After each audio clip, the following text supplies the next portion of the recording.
होशियार, खरगोश और क्रूर शेर। जंगल का नाम था भयंकर वन और उसमें एक क्रूर तथा ताकतवर शेर रहता था। इस क्रूरता के कारण जंगल के सारे जानवर हमेशा चिंतित और डरे हुए रहते थे।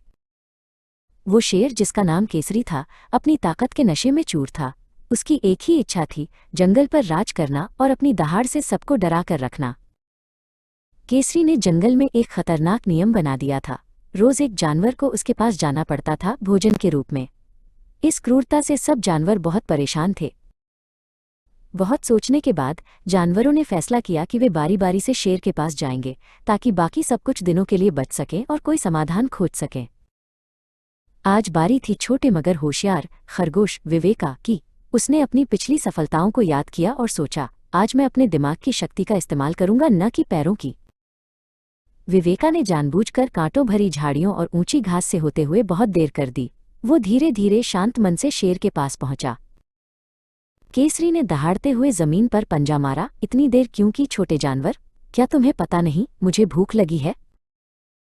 विवेका ने हाथ जोड़कर कांपते हुए कहा, माफ करना महाराज, मैं तो रास्ते में आ ही रहा था, पर एक और शेर ने मुझे रोक लिया। वो कह रहा था कि वही जंगल का असली राजा है। ये सुनकर केसरी की आंखें लाल हो गईं। उसने चिल्लाकर कहा, झूठ! मेरे अलावा कोई राजा नहीं हो सकता। मुझे दिखाओ वो दूसरा शेर कहाँ है।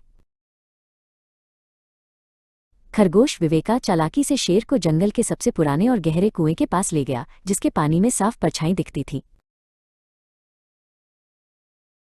केसरी ने कुएं के पानी में झांका। वहां उसे अपनी ही जबरदस्त परछाई दिखाई दी। उसने समझा कि यही वो दूसरा शेर है। उसने गुस्से में जोर से कुएं के अंदर दहाड़ा। कुएं से अपनी ही दहाड़ की गूंज सुनकर केसरी का गुस्सा और बढ़ गया। ये मुझे चुनौती दे रहा है, सोचते ही वो बिना सोचे समझे कुएं में छलांग लगा बैठा। जंगल के सारे जानवर खुशी से बाहर निकल आए। उन्होंने होशियार खरगोश विवेका को गले लगाया और जयकार की, होशियार विवेका की जय। समझदारी ही सबसे बड़ी शक्ति है।